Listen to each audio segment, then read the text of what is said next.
Hey guys, it's Dan here from SAP UK. I'm around with a video podcast. Just dropped something there, Jamie. Yeah, it's fine.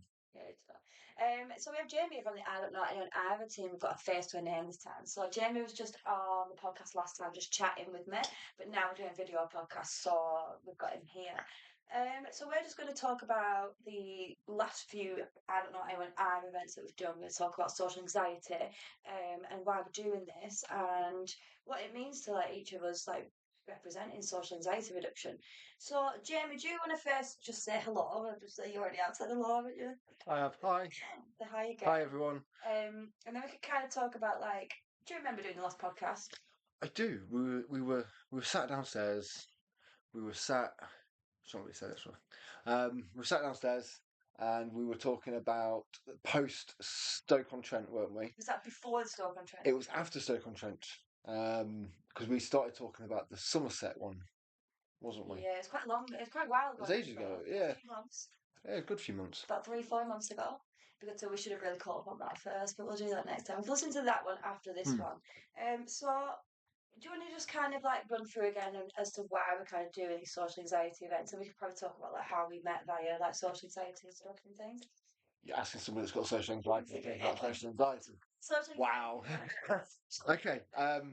So the I Don't Know Anyone Either events were set up for those people who are struggling with social anxiety. Mental people health. who cancelling plans, people who don't Yeah. go out, people who say that they're going to do something then don't do something. That's part of being ridden with Ridden is a good word. ridden with social anxiety. You can't say that. Ridden You can. means get rid of.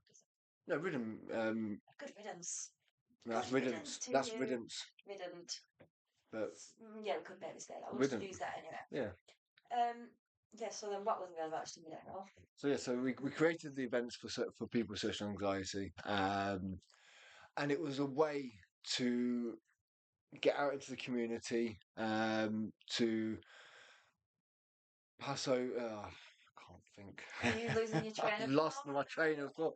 See, ages. Yeah, yeah. We've been trying to do this podcast for ages, and we've kind of now we're actually here. It could be a hit of one, don't you? Yeah, completely. There's so much to kind of talk about because, I can ask you one little plain question right now. Have these events helped your social anxiety? Oh, tremendously. So I struggle with social anxiety. I don't like large groups. I don't like meeting new people. When I met Dan, I'm very nervous. I mean, I'm twiddling now. I don't even know why, because I'm on video. It's not like I'm actually meeting it, but I'm still nervous and I still get social anxiety. So, but by doing these events and helping organise them, I've found that I've got more confident. Yeah, you have to kind of put yourself out there, Well, when was it when you was on stage? The Stoke-on-Trent. When you was on stage. Yeah. Oh, that was dead sweet though. Yeah, but yeah, you could see the social anxiety riddled all over you in that kind of part. I can't remember what I was just about to carry on saying now. We'll talk about why we're putting these events on. Why we're doing these events. Yeah, because we both me and Jamie kind of met online prior to the events. I think we met in September last year. Yeah. And then we was talking and stuff and just chatting, and then it kind of got to the point of, well, do you want to do these social anxiety events? Because I'm in an area at the minute where my closest friend's 30 minutes away. So I needed to get back out into the kind of area. So I just thought, let's get these events. And then Jamie was straight there with me. But I'd definitely say they've helped reduce social anxieties in a lot of aspects. Yeah. I met a lot of cool people along the way, actually. I haven't mixed around. What event have we just done? Somerset. What number is that? The 5th? I think so. March, April, May, June, July. 6th. It was the 6th event. Was it? Yeah. We're now looking at. What's the one after the 6th event? Is it Somerset and Somerset? Then it's Bedford. We've got the Bedford one. And the Semicolon Fest coming up. Yes, that's in a couple of weeks. Semicolon Fest. So then, it was the Bedford one. So yeah, no, it was the Somerset one, then the Bedford one. Yeah. So we got. I don't even remember these. It's confusing, isn't it? To remember all these dates for everything. It's It can be difficult. It's so important, like social anxiety reduction, though, that we've put a huge focus onto it because of life experience of ourselves. And I think as we've been like doing the event, we've met so many people that also struggle with social anxiety, haven't we? Yeah, It's such a commonality at the moment. Yeah, people don't seem people don't always necessarily see what goes on behind the scenes. I mean, half the people that I've met, for looking at them, I wouldn't have even guessed that they were had any social anxiety. I'm not looking at myself at all. No, I was looking at you. Yeah, I'm gonna have to snip that bit. I was just started looking at you and I just thought you adorable. um, Carry on. Just carry on drinking me. wait. Yeah, so half the people that I've met, I wouldn't have said had any social anxiety at all, but after talking to them and getting to know them, they are a lot of them have very bad anxiety. Um, I mean, it took me The what? causes of the like, social anxiety is like obviously during COVID and stuff there was a heightened kind of isolation and solitude was like the norm back in Yeah. COVID days. Jeez, it was actually quite a long time ago. Now I think we're in 2025, maybe like 5 years. 5, 6 years ago. It started. Yes, it was COVID-19 is when it started coming to surface. We had the lockdown in May 2020, and it was there. Nearly a good year. The lockdown. Huh? The lockdown lasted nearly a good year. Yeah. I don't think we got out until like 2020, 2022. Then we had another like 2 months of brief lockdown in 2022. Did you participate in that? I did not participate in that lockdown. Lockdown, I think everyone was just a bit like, it is stop what it is. now. Stop. Yeah. Like people aren't like getting as ill as like what. I know. Bless him. So looking at the cat, cat's just sprawled out. Um, but I think with COVID, it depends on what generation you were. So if you were coming into, will you pass me your phone? Let's take a picture. yeah, It's very distracted from that. and then I think it depends what generation, because obviously if you're in a generation where you're up and coming during lockdown, you won't know any different to being not around people. But when it's our generation, you then you're so used to seeing people and then not seeing people. Yeah, but it's difficult. And then getting back into seeing people again, you've almost kind of got yourself into a frame of mind of like withdrawn, keeping yourself in, keeping yourself away from everyone. So then all of a sudden saying, "Oh, you can go back out," and you're like, "Oh God, it's scary. I don't want to. I'm safe over there." Where that you just put it, because like everyone like in so like you just take yourself back to when you're in high school, and then you've got like your group of friends in high school. That's like your group of friends from year 7 to year 11, or maybe from primary school. They set of friends. Then when like as you get older, you kind of do.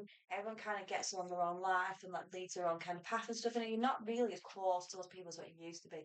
So then when you're kind of friends when you move out of town or whatever, you've then got to create a new circle at the age of like 25 plus or even any age to create a circle is very, very difficult. It is, because you almost come, especially if you're trying to make friends with people that have been a staple part of that community, trying to be an outsider and going in. I struggled a lot with that because I moved around a lot with hotels. I was always moving from. No, sorry, I was just because you just said you're using hotels. I was in hotels for a bit, but every time that I went to a new village, they did not want me there. There was not a case of they'd come up to my face and be like, "Oh, I don't want you here," but there was such a bad vibe. Yeah, it was almost like they'd all plan things around you not being there, and then yeah, it was. I mean, it was bad. I mean, luckily with because we had a lot of live-in accommodation and a living staff.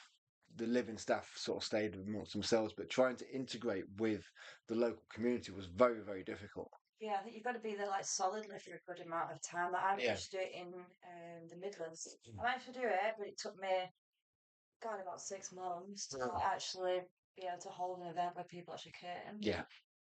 We did our first family day down there for suicide prevention. Yeah. Yeah, it was when they're doing the thingy in bloom. Do you know, Oh yeah. every year we do that thingy in bloom. Yeah. What's it called? Britain in Bloom. Britain in Bloom, yeah. Yeah. So then the colour that year was pink. So I got the pub that was, decorated pink, and then we did. It was like with the kids, so we got the kids to come down and help paint the plant pots and stuff all pink. So it was a pink pub. It was very sweet. Yes, but yeah, it's really, really difficult trying to get into like a new area and stuff. Like, how have you found? Because obviously with these social anxiety events, we're kind of like bouncing around everywhere. Yeah. I don't really like kind of entering. I still don't like entering language because I do get a bit of a bad vibe still from there. Not from like the people that are new there because they understand where I'm kind of coming from. But it's the people that have been there since the 1600s. Yeah. Yeah, the ones that are like literally like got the bloody stones put in the ground and things. Like they're the people that I find kind of difficult because they're the ones that don't like new people. Like, oh, why are you in here? Why are you in our village and stuff? But what they got to understand is a lot of people have different circumstances. I didn't actually mean to be here. I was actually homeless to be here. So, and then it's like it's not everyone's ground. Like, it's not their land. So, I think maybe a lot of social anxiety can come from the community. Yeah. Yeah, it's you right now open a pub in a random town with good spirits, or would you be dreading it? Because I'd be now tongue-tied. I don't know. Stupid. Yeah, so I couldn't open up a pub in a new place that I didn't know. I'd like to think I could, but I know I won't. I know I dread it. I dread open day because I constantly think that no one will turn up. It'll be a big flop. Yeah, because they don't want you there. Basically, they'll be like, "Who's this person?" We need local people. Sometimes it'll be if it was busy on that first day, I'd be constantly thinking, "Is that just opening?" What the free beer is. What the free something. and also what the atmosphere is like, and it'll just be constantly. I'd have constant doubt in my head, that people are only in like what they call it, a honeymoon period of the pub being open. Yeah. It's then after that, 6 weeks of being busy, then it becomes quiet. I don't think I could handle that very well. Yeah, no, I think these days the pubs are dying anyway, unless you've got a really good offer on, and it's so expensive. To go out for a meal. I think with pubs, I think it's very, very difficult. So back in like the 70s, 60s, 70s, and 80s, and even 30s, 40s, and 50s, or whatever. I remember when half a pint was 95p. I remember half a pint, yeah. In 95p. I remember it was £1 a pint. £1 a pint on a Thursday. In fact, when I went to Stoke, we had a pint, half a pint, a port and lemon, a pint of Coke, a pint of lemonade. It all cost £5.68. I was like, wow, that's like literally under £1 a drink. And I think you have to give people reason. So back early, people went to the pub because it was their community area. People would finish work, they'd go to the pub, all the guys would then hang out, and then the wives would come out during the weekends and stuff like that. That it was like a big community thing. It was like people didn't really use community halls. They did for like days and stuff, but for socialising, it was the pub. Nowadays, you've got gym, you've got clubs, you've got everything all split up, and you've got so much social. Drink these days. Drink has been kind of ridiculed a little bit because it's got quite a bad reputation. It's got bad stigma because of binge drinkers. Yeah, because of binge drinkers. But you can drink healthily. You can have a few drinks, and that's why we do a lot of these socialising events, isn't it? It's when we're doing socialising events like the weekends, like in the pub crawl. That's the reason why we do it, isn't it? To encourage people not to drink and to stuff. Yeah, to be fair, we don't drink. I mean, obviously we do have but when we do these social events, dehydrated all day, not a single drink. We have soft drinks. We have soft drinks. We have things. So you can go out. Yeah, they're generally quite fun, aren't they? They are fun. They are a lot of fun. Yeah, so let's talk about the reason why we should have listened to the last podcast was so that we could understand what we spoke about. Did we do any events when we did the first podcast? So we just did Stoke. Was it we just finished Stoke or we just started Stoke? See, this is. I know we should have listened, but you know what? This actually makes it much more enjoyable. Because it is, and it's we're just starting in this. It's been our first year doing the I don't know anyone either events. Yeah, they've been really good. We're only on like episode 7. We're only on like 7. Yeah. 7th one or something, aren't we? We haven't planned the 8th, 9th, 10th, or 12th. No. Do that the week before. Yeah. But I think well, one good thing with the October one is it's in my hometown, so it should be a bit easier. I Get can a little probably riff raff when you're out of town. Like, it'd be a but fancy dress anyway, isn't it? It's actually yeah, really fun, actually. yeah. What are you dressing up as? I want to be the Joker. You're gonna have to be the Joker. Really want to be the Joker. I'm gonna do Harley. You do Harlequin very well. Yeah, I've seen photos of it. You do the Harlequin very well. the zombie one. Yeah, the zombie one. I'm doing the zombie. I think we should do a zombie one.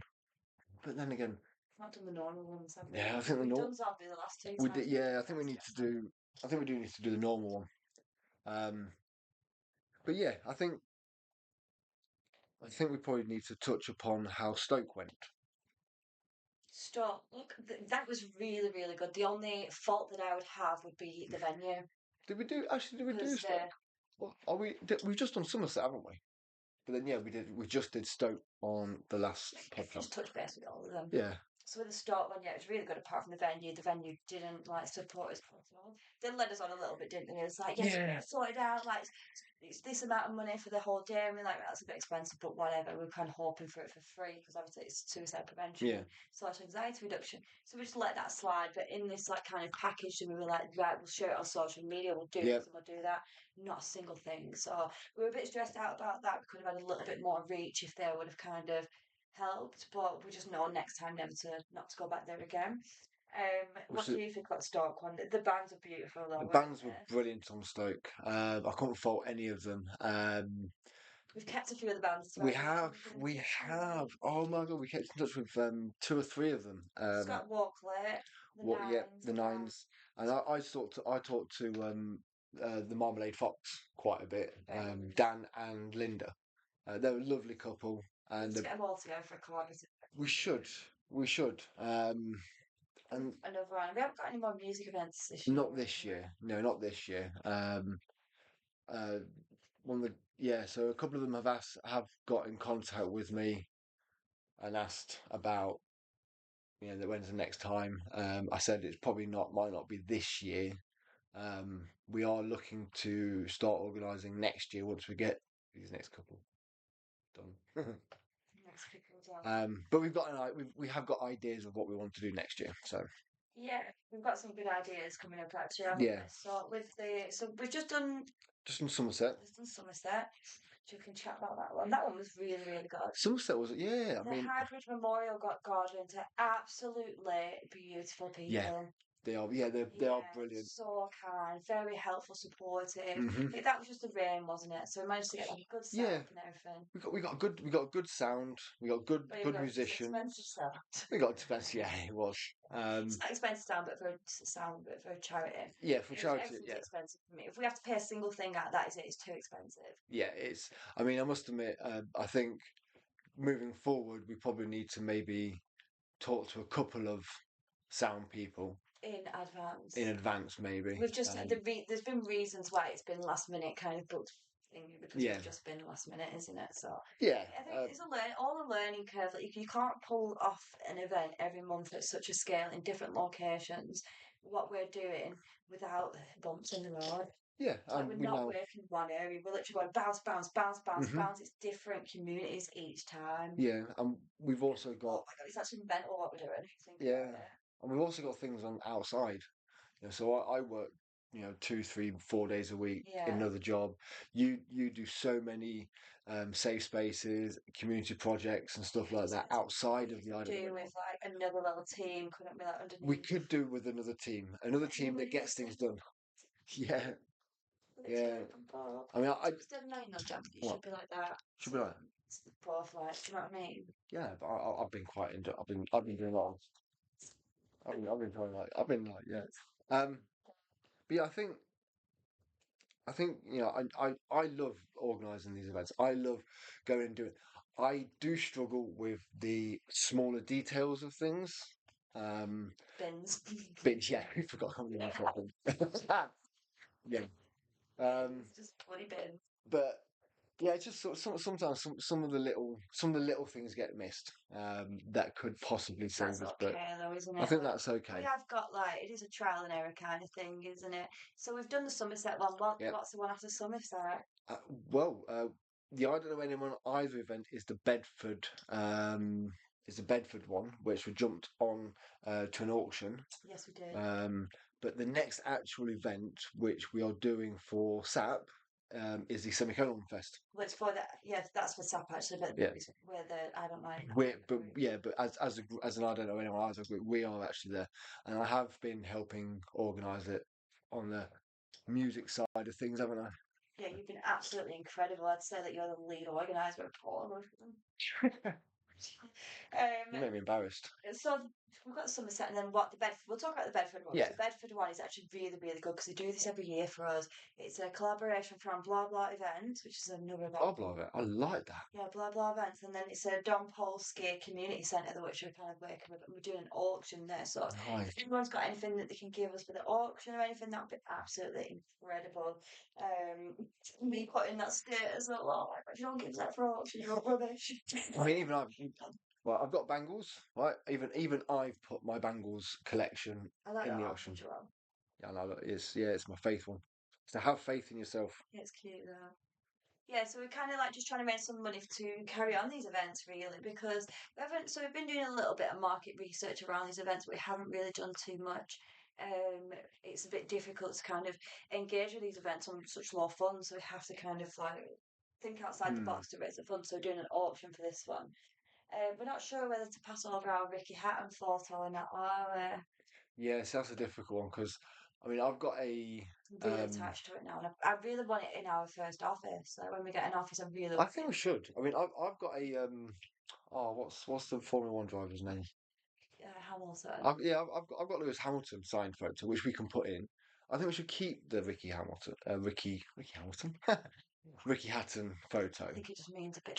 Because especially with the way he unfortunately, and with it still being up in the air. Of what actually probably happened. I think we should hold on to it for a bit. It's a bit sensitive as well. It's a bit, The thing is, though, is the only reason why we was going to pass it off is because we need to raise the funds. It's a tough one because at the same time we need the funds. Yes. We need to sell anything and everything, really. Like logically, we have to sell it. Like emotionally. But I just think because of what happened and stuff, like I think the whole fact that we ended up with this Ricky Hatton photo is absolutely incredible because we're a suicide prevention organisation. Yeah. Yeah, so and then we've got the Semicolon Fest coming up, which should be absolutely amazing. We've managed to get everything sorted out for pretty much. Bins, we still should have bins. And toilets. Yeah, and toilets. And we have a little bit of difficulty with the top deck being like council kind of restrictions at the place now, but we're literally not letting it stop us, and we're going to carry on as we are. Yeah, I mean there might be a few reductions in some of the things we're offering that day because of the red tape that the council have put on with us. I think what it is with the council, it's a little bit difficult unless it's like if it's council kind of run, funded or owned, or someone from the council involved. It's a lot smoother transaction on when you're trying to run an event. But if it's not and you're kind of independent, they want to see the research as to why you're doing it. They want to see like the ins and outs. They want to know everything and anything about the events that you're kind of running, especially on a large scale. And our events, unfortunately, are kind of folded on a large scale. Yeah. They actually are quite folded on a large scale because we're not doing like many. We're actually just we're being mental, aren't we, really, if you think about it. We're not being mental because we've got a mission. It's to reduce suicide and support reduction of social anxieties, which is what we've both experienced really fucking hard. Yeah, it's a difficult subject. But you know what? It always reminds me of that film of Field of Dreams. If you build it, they will come. It's basically if you build it, they will come. If you build it, they will come. Basically, it's Kevin Costner, and basically he gets visited by ghosts to build a baseball pitch on his field, and he's so anxious about doing it because he'll lose revenue because of doing it and stuff because he's got a field. But that's what I felt like with some of these events coming up. I'm thinking we're just going to lose. But it's all about just doing it and keep doing it and keep it because the end result will be worth it. Yeah. You've got just don't fall at the first or second hurdle. Yeah, can't even fall at the 7th or 8th. No, just keep going. They have been absolutely amazing. Like each of the events, I'm not joking. Like some of the people that we've met have been absolutely incredible. Some events that we've done in Longridge as well, we've managed to get people who are going to move out of Longridge to stay in Longridge and have friends in Longridge. Well, I Yeah, like literally, that. people Yeah. who didn't want to stay in Londoners ended up staying and stuff like that. So there is a lot of benefit onto the movements that we're doing. But let's say what we're 25 minutes. Let's talk about like the social anxieties like that you've had, and we'll talk about mine as well. Because obviously Fine. you're a male experiencing social anxieties, and I'm a female, so they're going to be like completely different, but not so much completely different. Oh, my social anxieties are. See, I struggle with social anxiety. I struggle. So, for example, I struggle with new things. So it's like, say if I move, say if I came to Longridge and I walk past a pub, um, I won't be able to go into that pub on my own. Yeah, I pace up and down, or if it's even if it's the library, going to the library, I will pace up and down because going into somewhere that I don't know is very, very daunting for me. It's that whole thing of I feel that if your face doesn't fit, then they won't like you or they won't like me, and I'll get very, very worried of what other people will think, which you shouldn't. Not at all. But But on the same on that same breath where you say you shouldn't, what if it's been taught to you from previously entering new places and being could be. judged and stuff like that? It's all that, yeah. It's all that judgment. I don't do well with judgment. You don't you don't really deserve it. Nobody deserves just No, no, a free hand judgment when you don't know no. somebody. You can't just do that anyway. No, you can't just look at someone and say I don't like that person or No. that person shouldn't be here. Have you ever like kind of judged anybody like face value? I have once, twice. I've done it a couple of times. Have you? Yeah, I have, I have, I have sat and looked and I went, oh, that person shouldn't be here. And as soon as I thought it, I was like, what? Yeah. I was mortified with myself for actually thinking that, but I can see why people would sometimes. Yeah, so Um, if you kind of like, let's say we're going to a posh restaurant, yeah, me and you have sat there like this, yeah, people will be looking at us going, yeah. Well, that's saying that. I worked in one restaurant where this guy came in with trackies, joggers, baseball cap, yeah, right? Walked straight in. He looked the most trampiest person ever, right? that's a judgment that. Oh, yeah. His clothes, his joggers were, his joggers were like out of shape. It's like they didn't Yeah, fit him, yeah. sort of thing. One of the richest men in the UK, and it's because, and you can always tell, the people that haven't got money but boast that they have are the people that look the smartest, that have all the designer stuff. The people that have got the money, that have worked for the money, that have actually appreciate the money. Had to work for it. People have to work for it. That's the Yeah, ones that. they hold their thing of, well, why should I look like I've got money?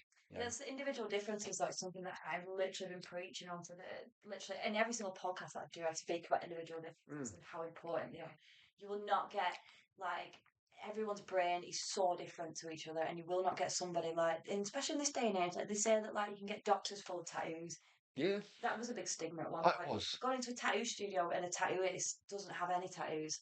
That's Yeah, also another stigma. yeah, Like, for example, me, like being a suicide prevention kind of coach and like therapy and stuff like that, I do not fit the kind of criteria to look no, like that kind of person because then people walk around in like suits and stuff like that, but it doesn't matter. no, it It doesn't. doesn't matter what people look like. But yeah, but the social anxiety is still there. It's still there with Still me. It's work for still it. there. Even now, I'm alright going to the corner shops. It's just where there's going to be groups of people.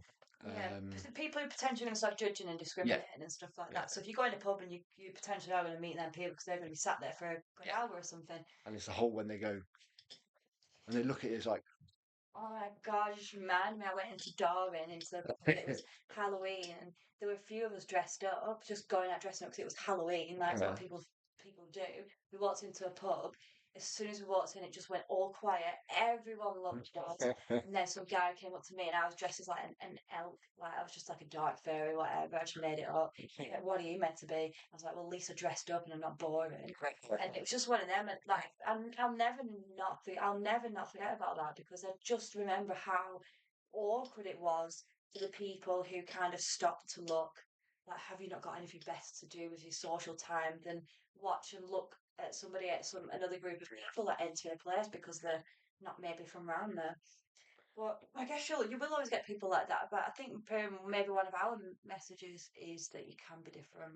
Yeah, you can. You're accepted. No discrimination, no judgment. Should celebrate your You differences. should put that on a t-shirt. You can be different in that. Yeah. That writing. Oh, I like that. Be yourself. I love that one. Yeah, and that kind of writing. Yeah.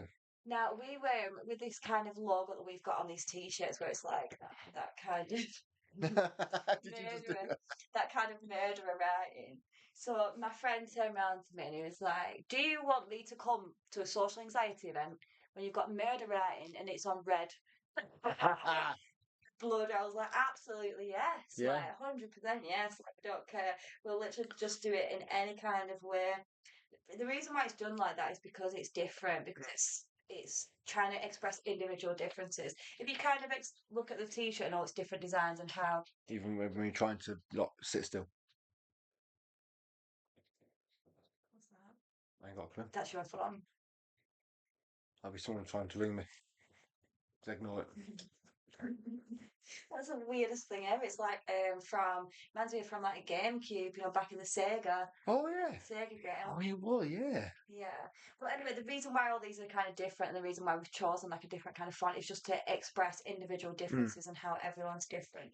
Like, we're not expecting everyone in the same category to kind of walk in like, and say hello. Like, it doesn't matter what, well, it doesn't matter what you look like. People can struggle with social anxiety. You don't have to be some kind of picture to be able to struggle with it.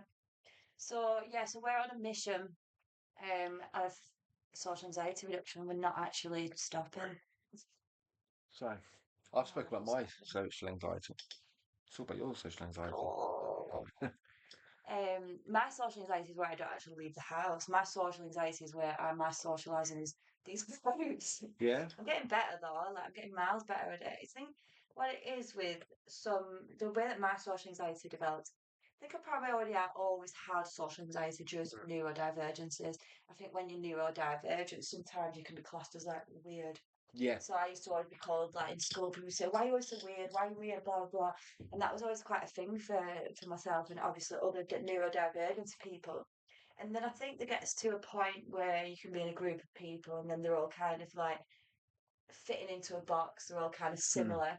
And then you'll just be a little bit outspoken in the wrong kind of manner to then make yourself a little bit quieter.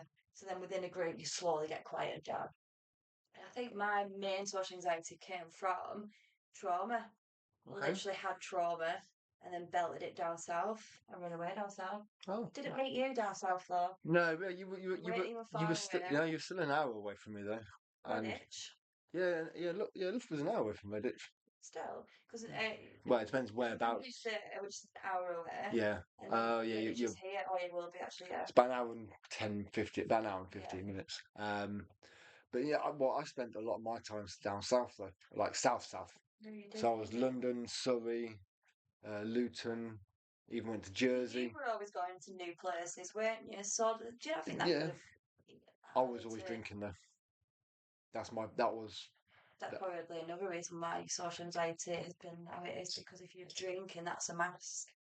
I drank to stop the social anxiety, because when I drank, I was no longer worried what people thought. You know, I can't help the other thing anyway. Yeah, well, I spend a long. So narrow-minded. Yeah, I spent a long time with people that would look down. Judging. That's why you judge that person. Yeah. What are you doing in here? Well, yeah, I can't believe I just did that. It just popped into my head, and I was like, "Whoa!" Yeah, I've never really judged anyone before. The only people I've judged is that person in the church, because I'm thinking, why are you in a church when you're not a safe space? Because churches are meant to be safe spaces. Yep. Remember I told you I went to that church and I just felt so judged and discriminated that I just thought I'm never coming back in there. That's the person I've judged, but I've judged them based on their behaviours, not based on the book of the cover. Yeah, I didn't look at her and go, "Oh, I'm judging you straight away." It's a case of I got to know you, then I judged her. And then I don't think I've really judged anyone previously to that, because I think my mental health's always been a little bit off. So I think when your mental health's off and bad, you haven't got the capacity to then look outside of your own mind frame. Like, my head was so like kind of chaotic that I couldn't think past myself. I couldn't then go like, "Oh, what's that person doing over there?" Blah, blah, because I was like, "What am I doing here? How am I still like this? Why am I feeling like this?" I didn't have any room to kind of reach out and be like that. I think that's another reason social anxiety too, because I think when you've got bad mental health, you don't want to present that to people. You don't want to go out and then in fear that you might end up having a breakdown or something. So then you isolate in solitude and then get into a little habit of isolation and solitude. Yeah, so your isolation is different to my isolation, isn't it? Yes, my isolation is different. I stay in bed and don't leave my house. Whereas my isolation is to stay away from people that I know. Headphones in. Headphones go straight on. I go for a walk. That's the healthy side of isolation. I need to do that. I do window shopping. So I'll walk around town and I'll look in all the shops. Now everyone in Loughborough, in all the shops in Loughborough, will be like, "Oh, here's Jamie again. He's off walking around because I literally just constantly." Hey, we were talking about window shopping. It was all about window shopping. Yeah. No. I just used to walk around all the shops and just sort of. I used to walk into Primark. I'd see what they have in the men's section. I'd then walk into Home Bargain. I love going to B&M. Good way to like kind of pass your time, isn't it? If you want to kind of. Yeah, it's just if you're stuck in your own head, put your headphone in. Yeah. Shut your world. Shut your eyes. Coffee shops. Coffee shops is. I love going to coffee shops. I could sit in a coffee shop if I could afford it at least 3 or 4 hours. But the trouble is, right? I walk in with a book sometimes. I won't actually read the book. The book will be there. And I'll just be like, just people watching.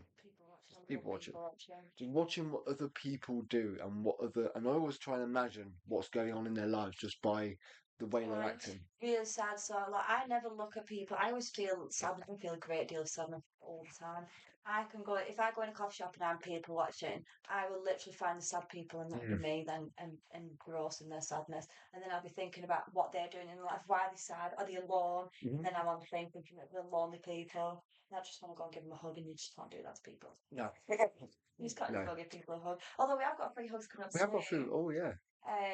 Oh, I'm not here for that. Suicide Prevention Day, and then we're again on Mental Health Day. Suicide Prevention Day is 10th of September. I am here for that. Oh, I'm not here for that. September. You might be here for that. I might be here for that. I don't know. I'm gonna try. It depends what my other words are, because I love free hugs.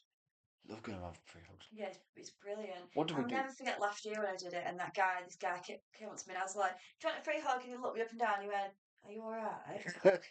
You need to want some help?" And I was like, "Oh, thank you." Yeah, I just went I was like, "Oh, I'm doing it for like mental health support." He's like, "Do you not need mental health support?" Like, oh, straight in with you. Jeez, I'm gonna cry right now. We did free hugs at Preston Live, didn't we? Yeah. 97. 97 hugs we got on Preston Live. We need to beat 157 though, because that's from last year in the town centre. Right. So I think there's a good group of us coming this year to do the free hugs, but that should be nice. That's social anxiety reduction. I think that's such a nice movement because the amount of people that just go and do it. Yeah. For no reason. There's some people that are like, no, thank you. You've got social anxiety. Get here. Yeah, come here. I'll fucking chase you. Chase. Did you? Give me a hug, yeah. It was a group of women. I think it was Preston Live actually. They were saying, "No, I look." Oh no, I remember that. Yes. They still didn't give me a hug. No. I think they were just a bit. They might have just been a bit just on one track thing. Like they wanted to get straight down to the bands, get onto the. This is what I got from Somerset. That and this. Yeah. You got the monkey. I love the monkeys. Can we show it in the camera? Of course you can. I know. This is extremely old little. I don't even know what it's from. I just saw it, and do you know when you're just kind of like drawn to something? I was just drawn to it. I don't know what all these little parts are. Like fleas or something. It just needs a good wash. It's just got a mold. Yeah, it just needs a good wash. I think it's like dirt. Yeah, I think it's like a bit of mold. Spider eggs. No. No, it's a bit of mold actually. It's got it in its ears and stuff. Yeah, I think it's where it's got a bit damp. Yeah, so this thought, oh my goodness me, if anyone could kind of like guess the date of when it was actually made, I'm going to say it's going to have been made in like, what do you reckon? That's got to be like the 70s. 70s, 1970. Look at the eyeballs. Yeah. That's going to scare you though. I mean, look at me, monkey. What about this monkey cow? This actually got a little thing on me. Probably able to get the date off here. I looked. It's made in Dublin. Yeah, it's Irish. It's from B&M. Is it? Oh my god, it's not even that old. I'm just looking for a date. Sometimes you should have. It's from B&M. It doesn't have a date though, really. They should like kind of stamp teddies. I think they should. It'd be nice to see like how old that one actually is. But what else do we kind of need to touch base with in social guys? I think we kind of like touch base with a lot of things. Yeah, I think it's Going forward though, like what would you want to see more of at these like events and stuff? what is in activities, people, or All of it, anything, all of it. anything. Um, now you put me on the spot, haven't you? Aye. So I'd like to. I mean, we've got a good following anyway. We've got a few people that do come to it. I would love to see more. I would love to see people take part in the market research that we do on these Oh yeah, events. we need to kind of so every event we do, we need to make sure they've got these marketers. We need to Yeah, we need to do some more. I need to set up. I think at one of the last events, I wanted to set up the podcast and interview station. I think we're doing that at the Semicolon Fest. I think we're setting that up because I think you wanted to do it at the Somerset one. We didn't But have enough volunteers. we didn't have enough volunteers to do it. Geordie, Yeah, we didn't have enough to do the music. Geordie did F all at the end. Geordie did F all. Oh my god. Oh, she was hilarious. So, Right, you just do this. I'm just gonna go do. so we just went there together, didn't we? Yep. She didn't actually help set up, did she? No, No, she didn't. What was she doing?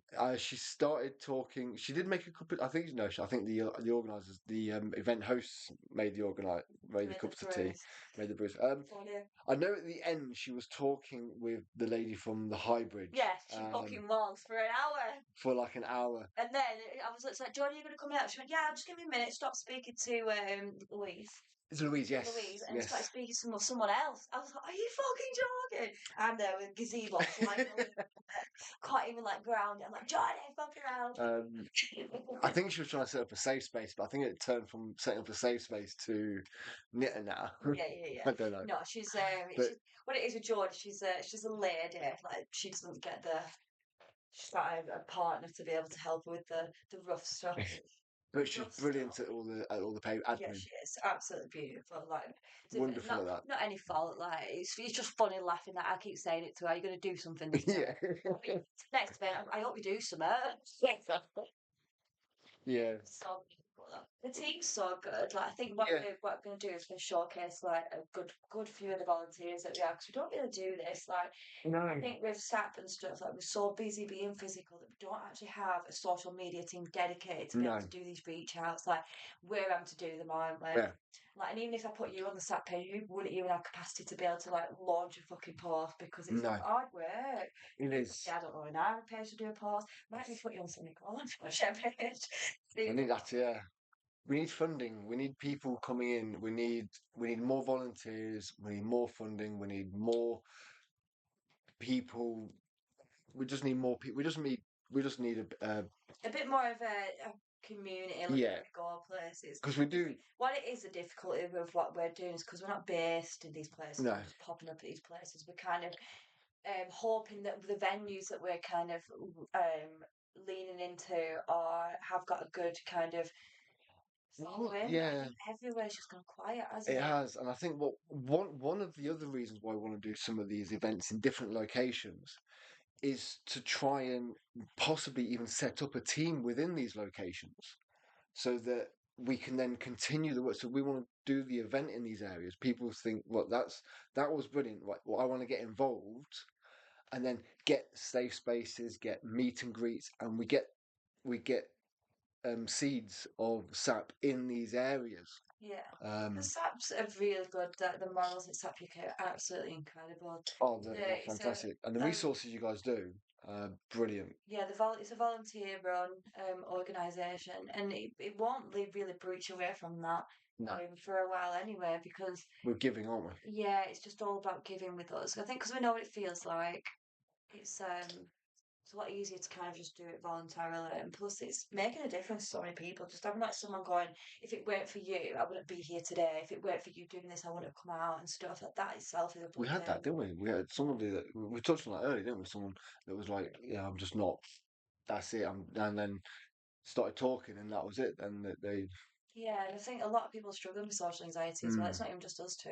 No. Like we've got our social anxiety and stuff, which is getting better, which is getting miles better. I think between us and the conversations that we have when we do coach each other quite well, that we are getting like through it quite quickly.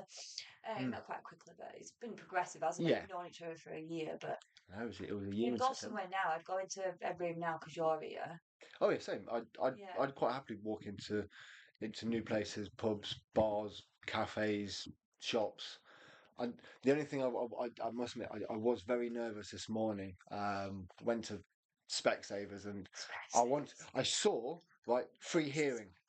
Went like saw free hearing test, and in my mind I wanted to go and do it, but my anxiety I couldn't approach because there were three or four of the people there just standing there Doing because fuck all.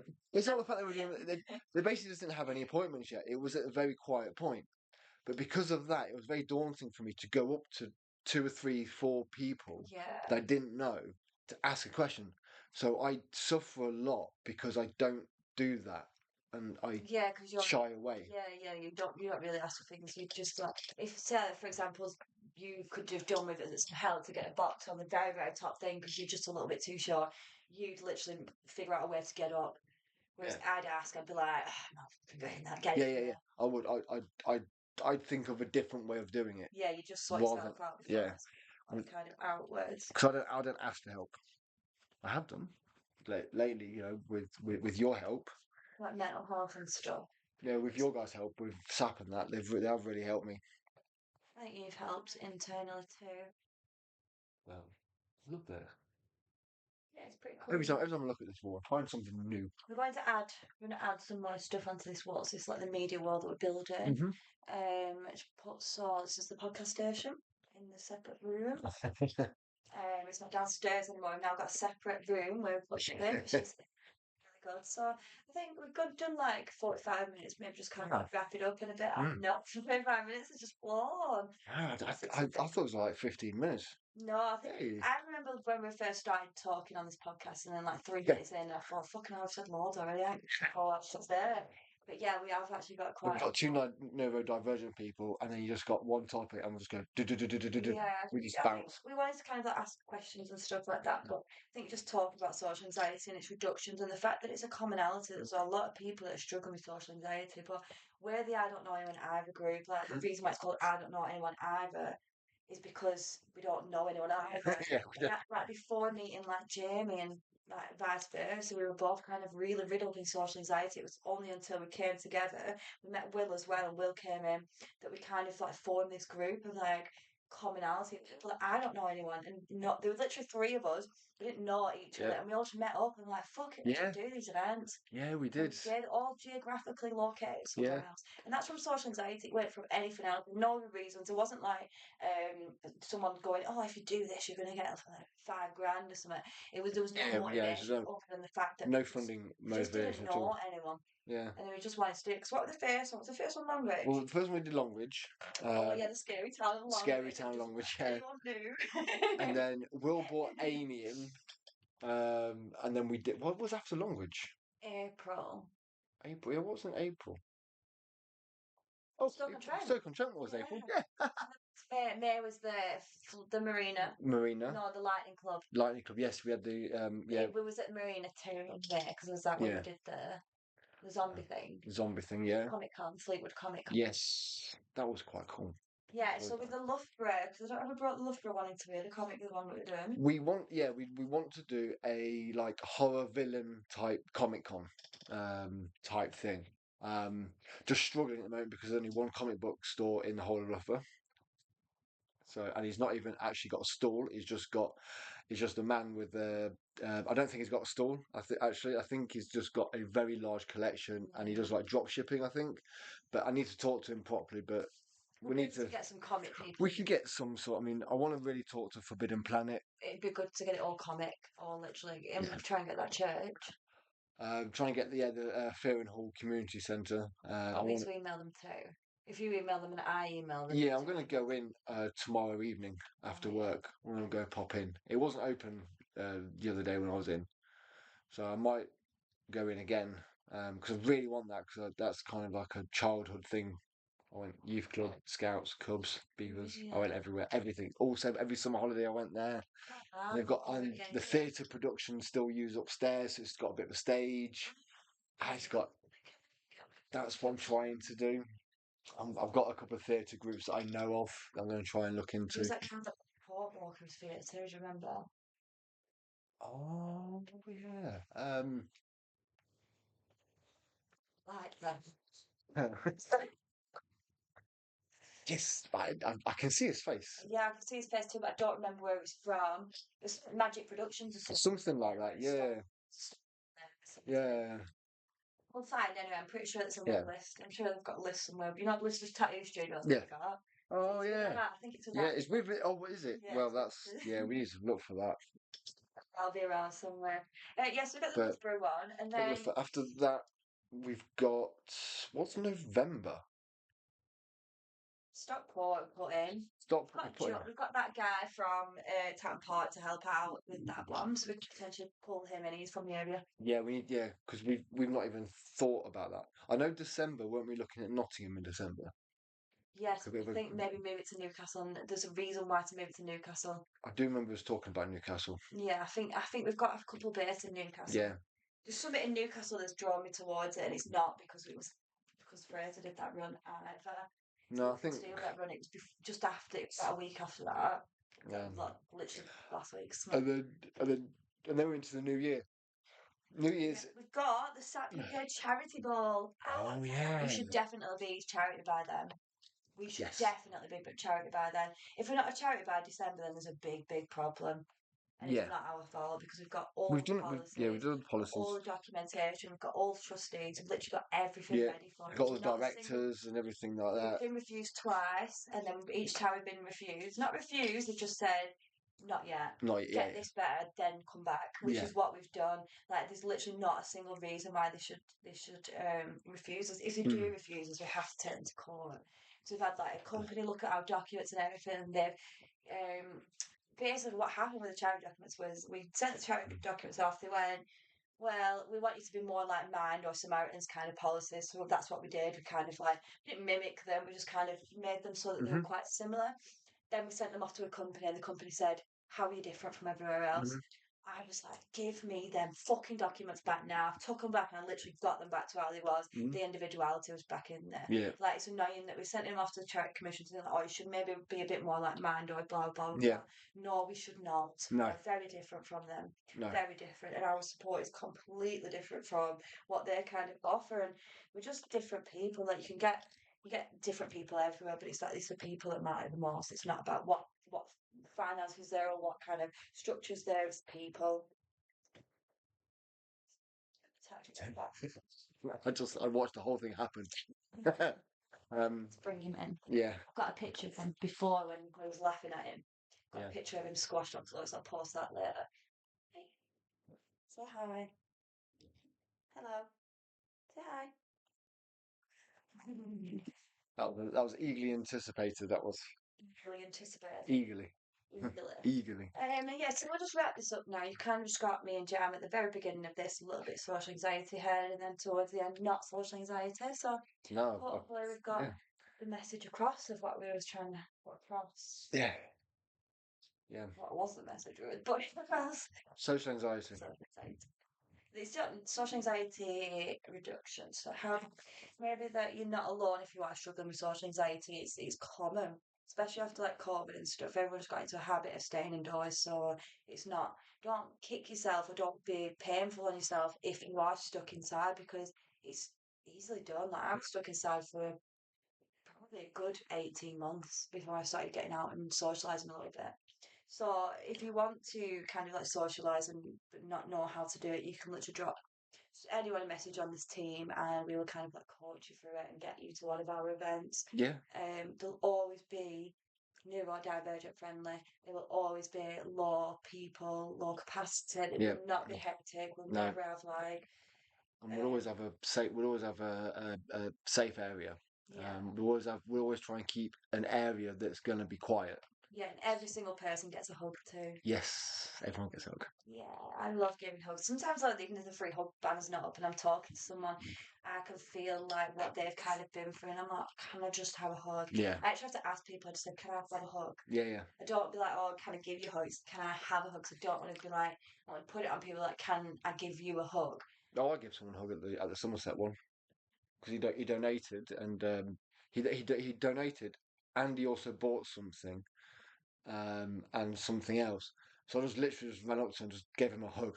Oh, that's dead sweet. Um, Yeah, some people are dead sweet. I think when you were what we found with us is that we have so many people who are kind of like physically saying to us, "Oh, you're doing really well," and blah blah blah. But then behind the lines, you get people who are like, "What are they doing here? yeah. What are they here? Oh, get out of our town!" Where'd that voice come from? Yeah. So funny. No, but I think like in every kind of village and town now, there's Yeah. like at least 5,000 people minimum. Yeah. There's at least 50%, maybe more, of people struggling with social anxiety. And the people that aren't struggling with social anxiety don't have a clue about it. And they're the people that are like, why are you in our village? Yeah. Where it's like, we're after the people that aren't coming out, the people that are quiet. Yeah. We want to find them. So, yeah, let's just finish that up. And if you do need any support, remember to go to SAP UK, Suicide Awareness Prevention UK, or you can approach any of us. I'm very delayed on messages, so please don't try approaching me and getting and looking for an instant response. It's not going to happen.